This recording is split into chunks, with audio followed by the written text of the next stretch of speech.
嗨，大家好，我是躺平树。今天是2025年7月18号，这一期咱们继续聊聊恒大清盘，聊聊中国的房地产。咱们先看房企消息，这个天眼查法律诉讼信息显示，碧桂园地产集团被执行3.3亿。近日，碧桂园地产集团有限公司、芜湖静致房地产开发有限公司、池州市碧桂园凤凰酒店有限公司新增一条被执行人信息，执行标的3.3亿余元，执行法院为安徽省芜湖市中级人民法院。说明碧桂园也是叫越陷越深。我们再看一条房企新闻，这是第一财经日报报道，世茂集团它有一块地是当年是地王，它拍到手了，现在被政府收回去。这个第一财经日报独家报道，239亿拿的地，68亿被回收，什么意思啊？7月18日，世茂集团发布一则致中信信托深圳龙岗融资集合资金信托计划全体投资人的公开函，就是世茂集团给一个资金计划的投资人发了一封函，告诉他们，当年你们信托资金买了这个地，现在什么情况？现在可以拿多少钱给你们兑换了？就是一个补偿方案，说内容包括对深圳龙岗一份68亿元土地收储补偿及分配方案的意见，并作出3项声明。第一财经记者独家了解到，中信龙岗项目投资人自7月18日上午9点开始，可以针对上述方案进行投票。这份收地划险方案的核心内容是，深圳龙岗区相关部门对世茂集团2017年竞得的12宗地块进行收回，就是政府把世茂集团2017年拍的地全部收回，收回的给世茂集团一点钱。后者也就是那些地曾经备受瞩目的深港国际中心项目的核心资产，当时拿地成本239亿元左右。本次回收补偿定价，也就是花多少钱政府把它买回去呢？68亿，粗算一下就打3折。这个世茂集团曾计划在其中建设一座超过600米国内第一高楼，地标建筑。很可惜，这个那肯定是处于停滞状态，他也没钱建了。世茂已经爆雷了。根据记者了解，上述12宗土地涉及2个中信信托项目，其中就有中信龙岗项目。这一回收定价将关系到信托计划兑付资金。世茂集团在声明中间接释放出信息，该项目规划审批不畅，上述方案补偿不足，周期过长，3折的价格从收回去，这投资人一个个的是不是赔的裤子都没得穿了？本来2017年你拿钱去投资那个信托，那标的是地王项目，要建全国最高的楼。2017年深圳多火热啊！当年这些能够投资的人能赶上这好事，现在8年以后是3折的价格收回去。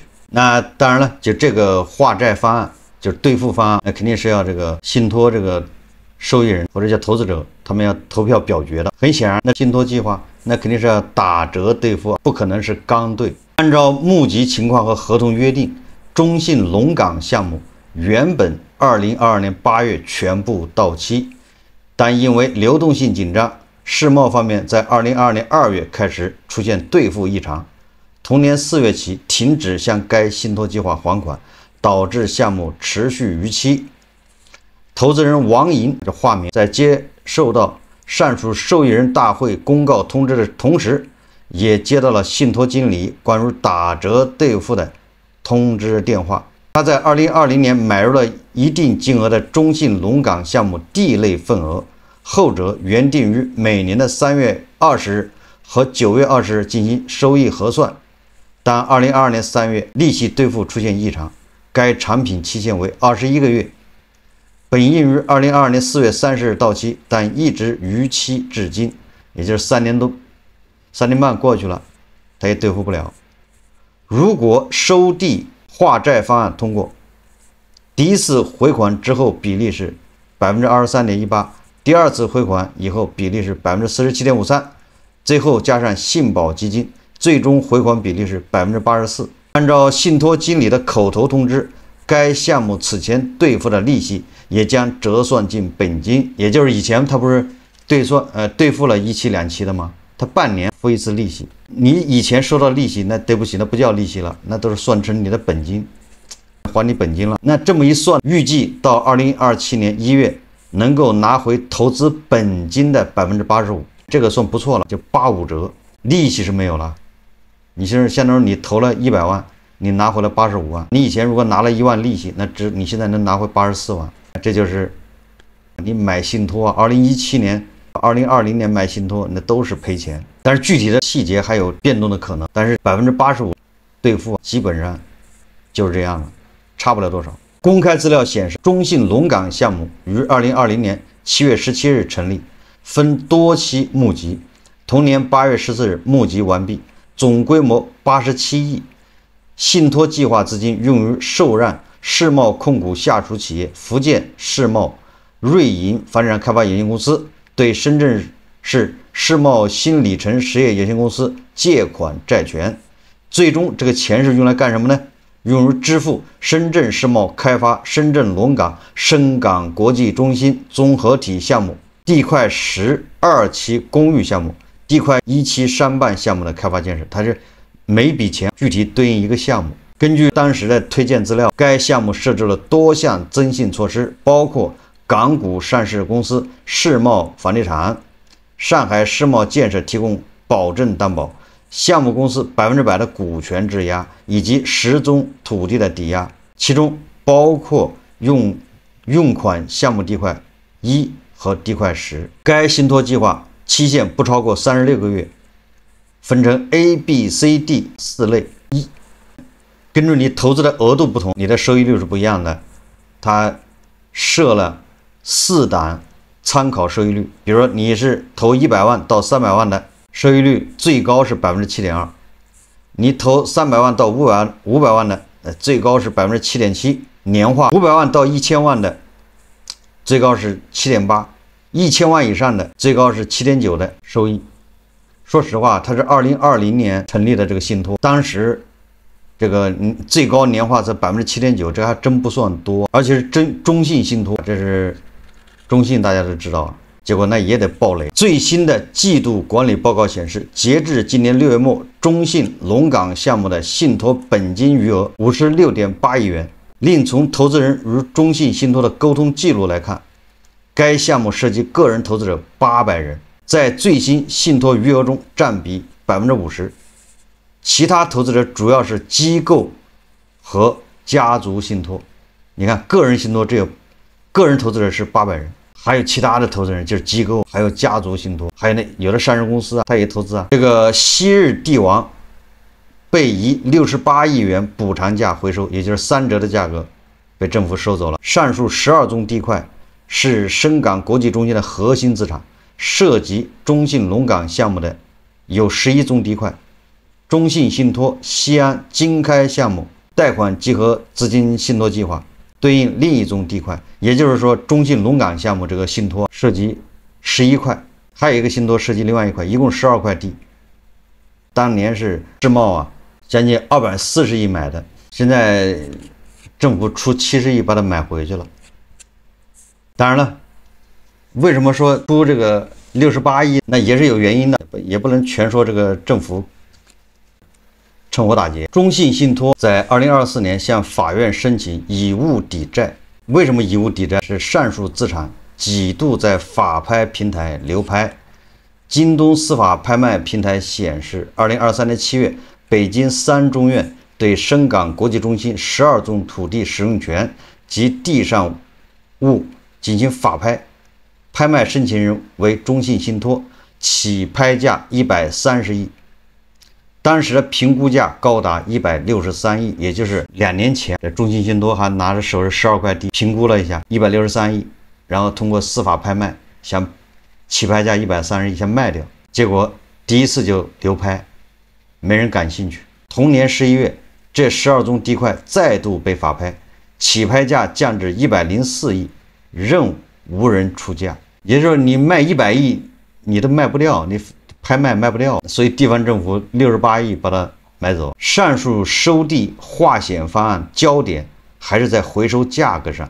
世贸集团称，他说本次信托计划受益人大会拟表决12宗土地准备收储补偿方案，也就是政府把它买走，以68亿元补偿款不足12宗土地原价值的1/3，且偿付周期长。周期长是什么意思啊？政府拿走不是说现在就把68亿给你，而是要到2027年再付，也就是分期付。世贸如中信信托及信托计划全体投资人一样，因政府无法履行项目建筑高度规划审批义务，直接间接遭受巨额经济损失。为此，建议中信信托各投资人如世贸携手努力，建立有效沟通渠道，共同与政府协商，因项目建筑高度等规划设计问题解决方案，或退地退款，或项目条规改性后进行开发等，最大化保障各方利益。总之，世贸集团的意思，政府你有责任，因为当初的项目建筑高度规划审批下不来。这公开资料显示，这个世贸第一高楼搁浅的原因，深圳龙岗项目占地面积32万平方米，计容面积是136万平方米。根据报道，世贸对深港国际中心项目计划总投资400亿到500亿。拿地之后，世贸集团曾对外官宣，将在项目中建造一座不低于600米，甚至达到700米高的摩天楼。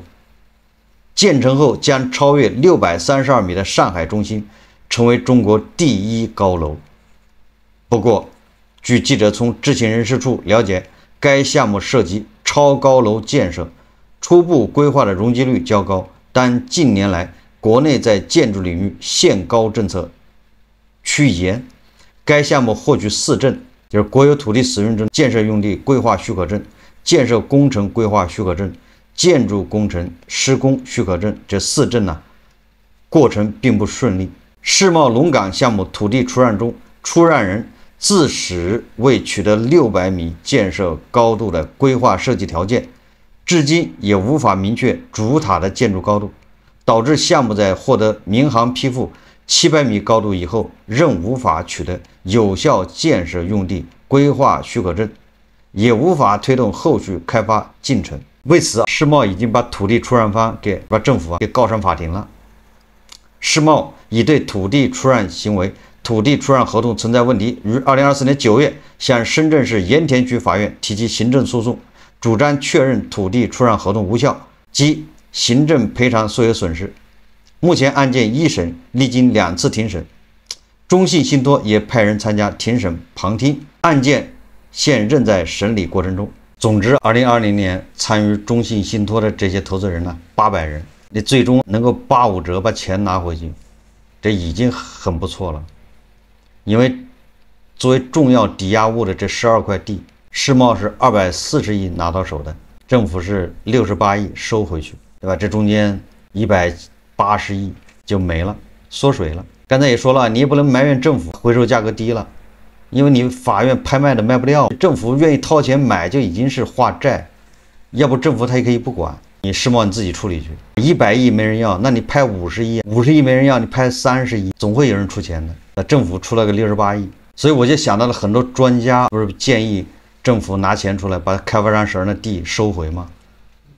我一直说这中间价格怎么定呢？你定高了吧，那相当于政府拿大头的钱在补贴开发商，补贴私人，涉嫌利益输送。你定的价格低了吧，那有点与民争利的意思。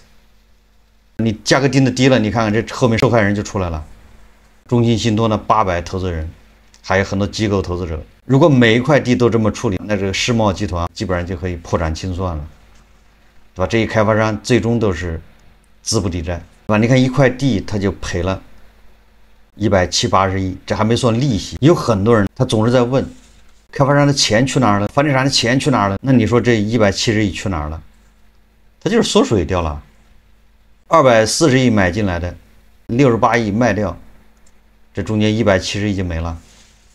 不过说实话，中信信托这些投资者还能拿到85折，这已经不错了。这个当年可是手拿把掐的项目，央企信托，又是中国第一高楼，又是深圳的这个地标项目，就这个你也得赔15%。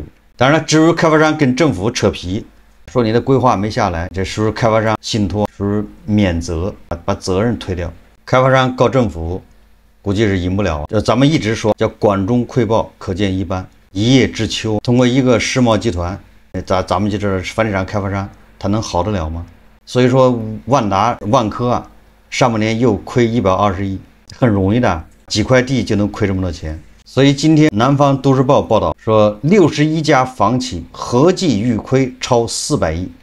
上半年哪些房企在盈利？这个世贸集团这12块地就赔了，对吧？将近200亿。所以说61家房企合计预亏超400亿，那大家也觉得见怪不怪了，这太正常了。近期随着上市房企陆续发布2025年半年度业绩报告，房地产行业上半年的经营状况逐渐浮出水面。在市场持续调整的大背景下，房企业绩分化显著，整体仍面临较大的挑战。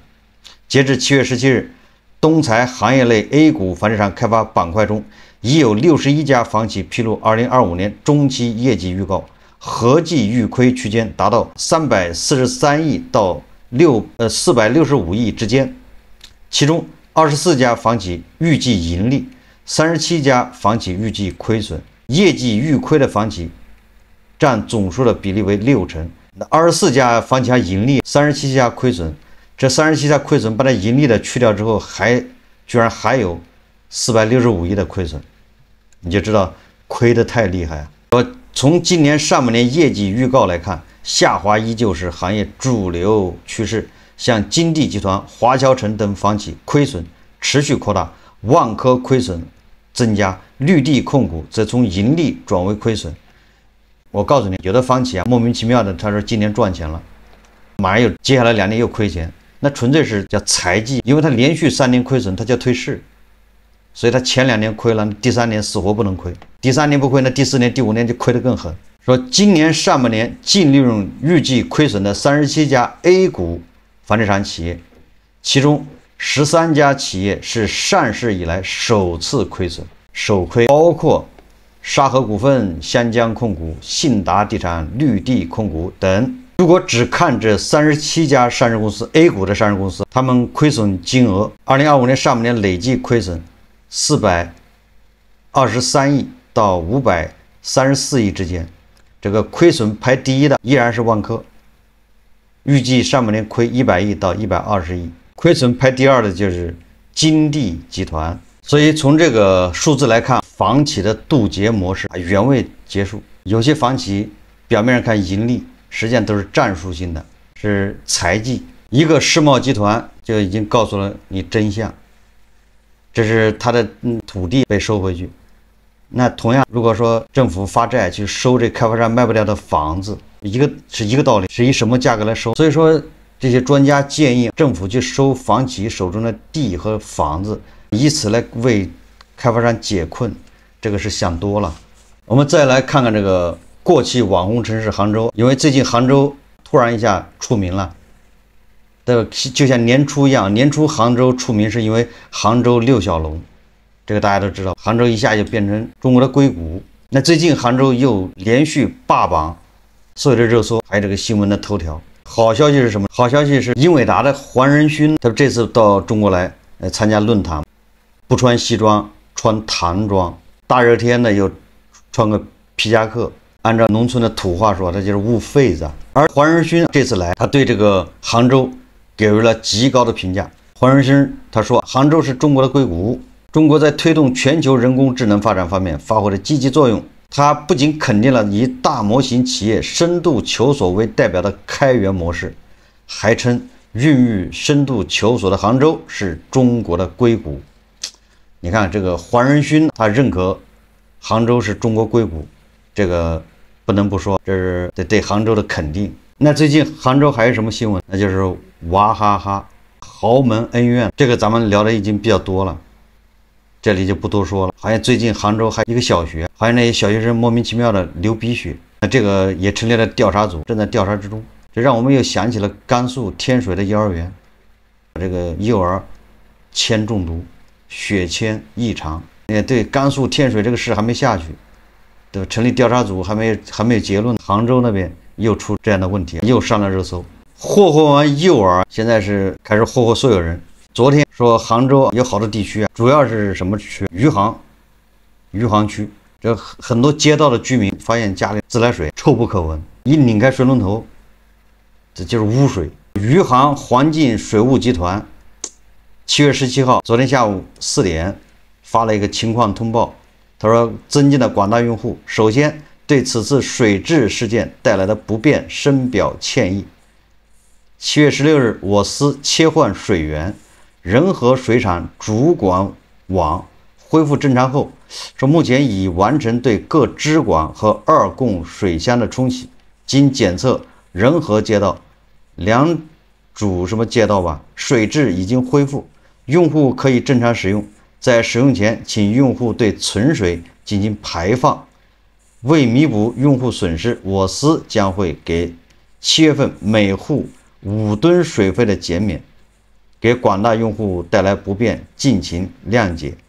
若有其他情况，请联系水务客服热线。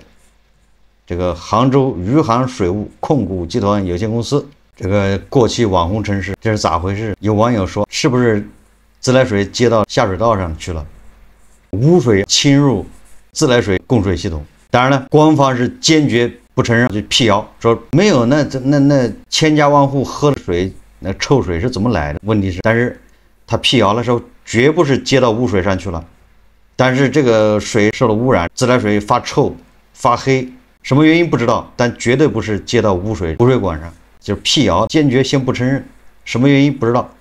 每户给你补偿5吨水，我在想，有人恐怕他得换地方了。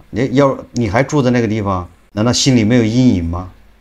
以后还怎么用水？杭州不仅有娃哈哈，还有污水。实际上，直到今天，余杭区很多街道还有用户把水放掉了，存水放掉，现在放出水还是有异味，水质还是不正常。关键还有部分居民饮用了，这个你说这叫什么事？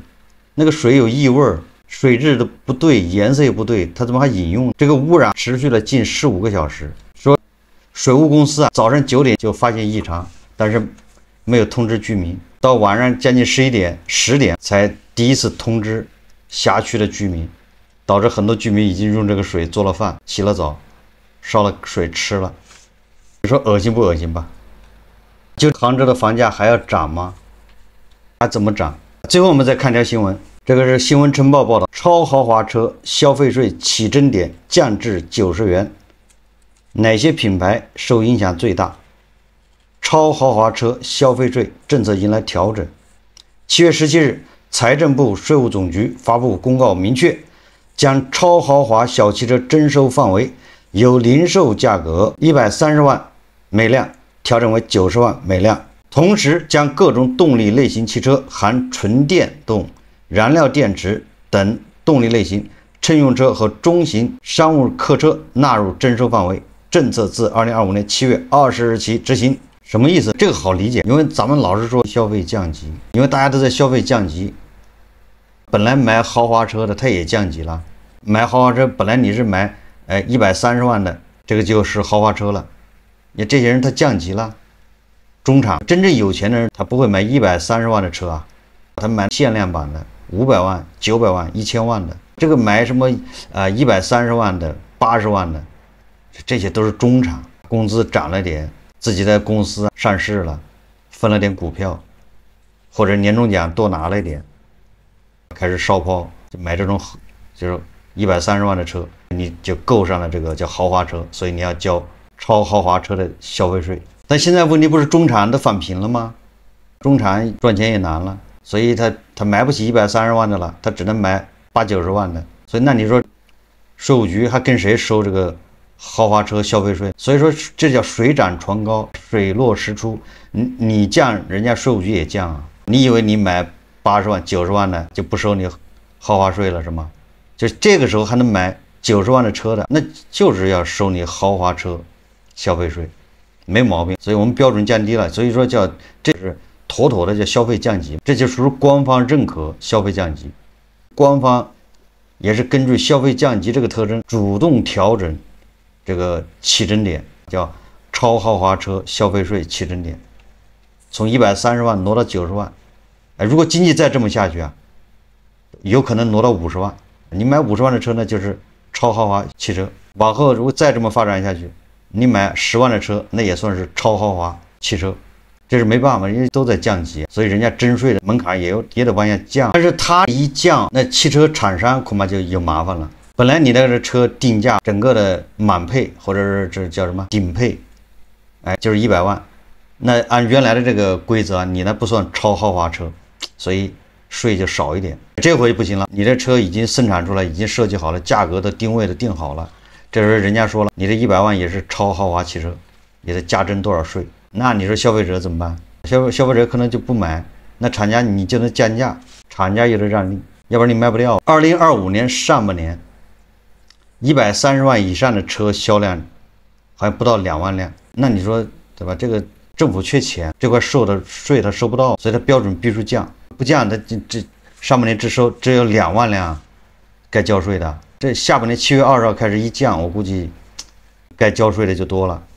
好，这期节目啊，咱们就聊到这里，感谢大家收看。如果喜欢我的节目，欢迎订阅转发，也可以在下方留言评论，谢谢大家。